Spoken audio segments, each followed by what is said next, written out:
Hey there, Kelly Kitchens. I am giving you an update to my cancer progress. I promised my friends that I would do this. I haven't given a report for months and months. I do want to inform anybody about what's happened to me and let them know what happened so that maybe they can make choices that might help them if they're going through something similar. And just to let people know what the process was so that, I don't have to answer a million questions. And if you have any questions and want to talk to me, I'm more than happy to talk to anybody about this. I feel like God healed me as well as gave me the knowledge to figure out how to beat cancer. Uh, Basically, I'm a stage 4 cancer survivor, and I'm healed. Not just I haven't just postponed the disease until I die. So, the quick rundown: in May of 2023, last year, I started having issues with my cycling, whereas before I could cycle 70, 80 miles more maybe. And by the way, that's not like something amazing. It's not like I'm some fantastic athlete. It takes effort and you have to get to that point, but it's not like crazy hard. Anyway, the long and short of it was my cycling started going downhill. I started bonking, which means that you reach a point where you just can hardly turn the pedal over. And usually it's because you didn't fuel right, didn't have enough food and so forth. But I thought I maybe had low testosterone. So I went to the hormone doctor to get hormones, more testosterone. And he said I had to have a PSA test first. So I did. And lo and behold, my PSA was significantly elevated from the prior year. And so at that point, you can either do the biopsy or the MRI. And the biopsy is horrible. I ended up doing it. But I did have an MRI and it indicated that I had cancer. And when you get a report in your email that says that you've got cancer, you wake up. And so I tried to get a hold of the doctor to speak to him in person, and I was having difficulty getting through and talked to his assistant. And finally, I told the assistant, hey, look, this report says I have cancer. I need to talk to the doctor today. And so the doctor called me that evening and he said, oh, it's probably nothing. Don't worry about it. The next step is to take the biopsy, which is a rectal biopsy, which is horrible and painful. But I took that and got that back. And then they give you a Gleason score. So briefly about the Gleason rating. So a Gleason score of 9, which I had, which indicates that it's very aggressive. It's not like it's twice as bad as 4.5. It's magnitudes greater, which indicated I had very aggressive cancer.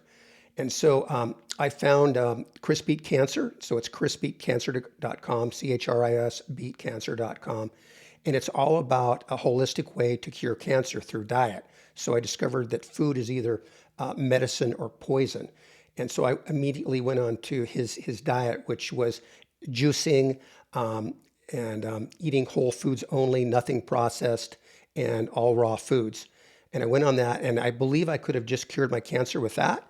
And I just wanted to be sure. So I did more research and found the RGCC process. So that stands for Research Genetic Cancer Center.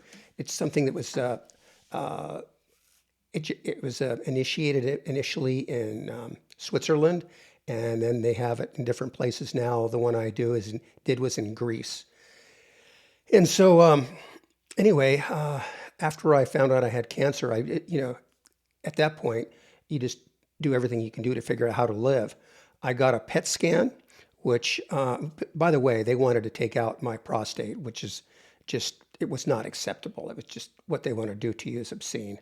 So I did get the PET scan, which indicated that my cancer had metastasized into my lymph nodes. So at that point, I'm a stage 4 cancer person. It means it's in other parts of my body than just the original location.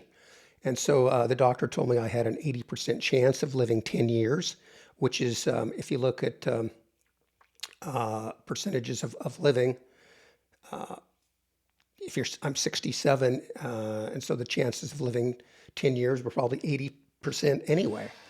My wife, who is brilliant, she's an RN, retired RN, and she just like knows what people have and the problems they've got, and she does the research and she figures it all out. Well, guess what?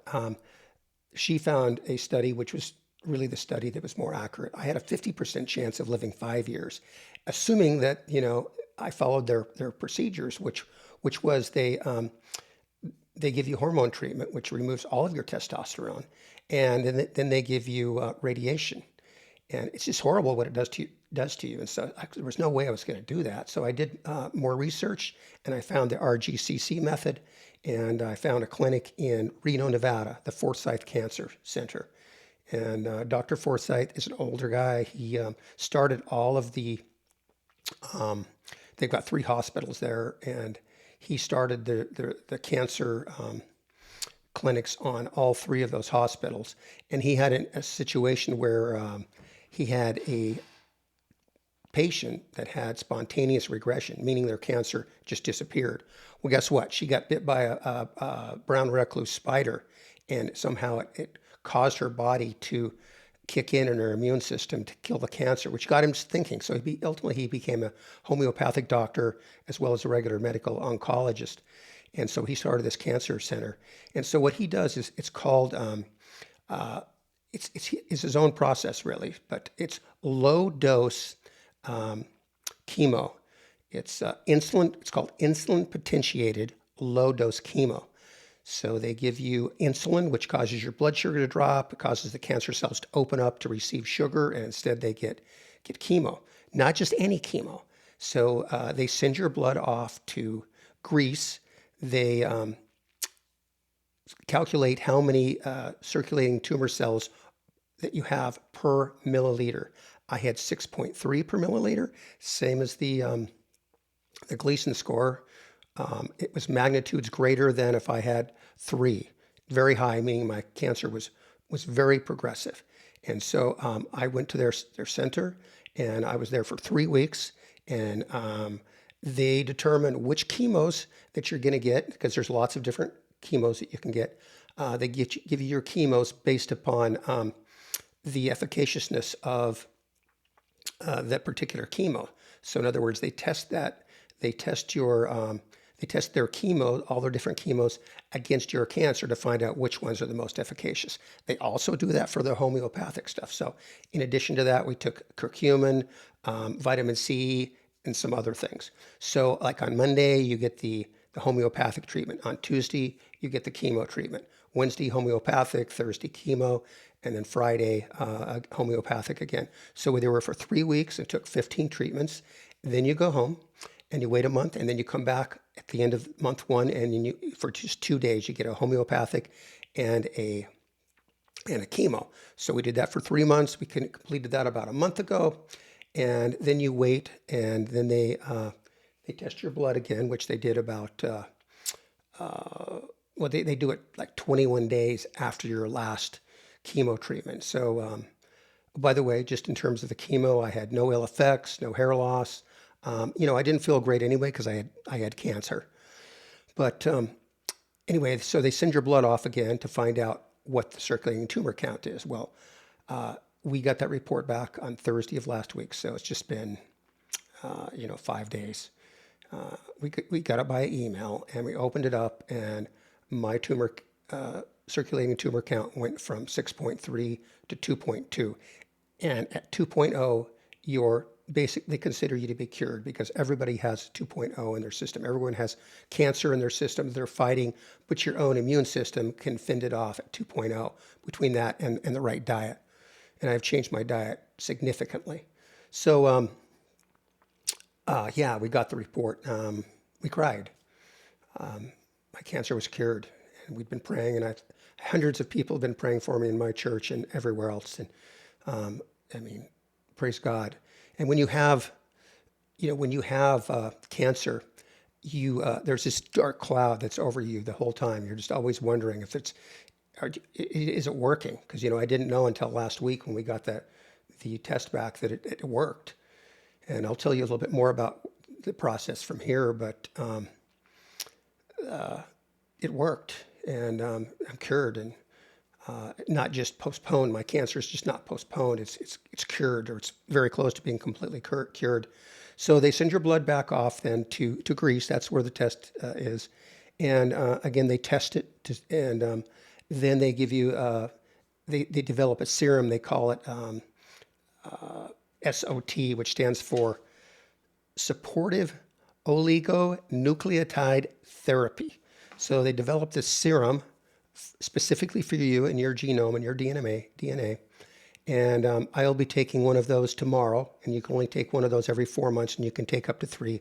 But the doctor tells me that the likelihood of that bringing me down below 2.0 is very high.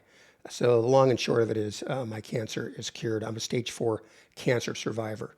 I met a lot of people in the clinic that that were also taking the treatment that were further along than me. They were coming to get their first SOT and had similar results. They were completely cured. And by the way, for prostate cancer, they say they've got a 92% cure rate.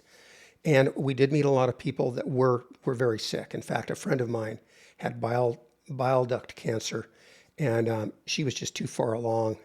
She went there, but so it doesn't cure everybody. They say overall they've got something like a 68% cure rate. A lot of the people that come there maybe are too far along, the people that don't survive, or they've already taken a lot of chemo and radiation, so their body is already compromised. So yeah, basically that's my story. I can ride my bike long distances again, although I'm not as fit as I need to be. I'm working my way back up. That's my story. I did this so that other people could hear what else you can do. I would highly recommend doing the Chris Beat Cancer Protocol. I'm not eating I'm eating very, very little meat. I am eating a little bit of meat. Alcohol has a lot of sugar in it, especially cocktails, and I love cocktails. So when we go out to dinner, which is not very often anymore, I will have some straight bourbon, neat or scotch. And that's all I'm doing for alcohol, but very little. I've cut way back on that. That's my story. I'm happy to talk to anybody in person. I hope this provides some clarity for you if you have cancer or know somebody that does. Happy to talk to anybody that wants to talk about it. And I would highly recommend the Forsyth Cancer Clinic in Reno. There it is. Thank you.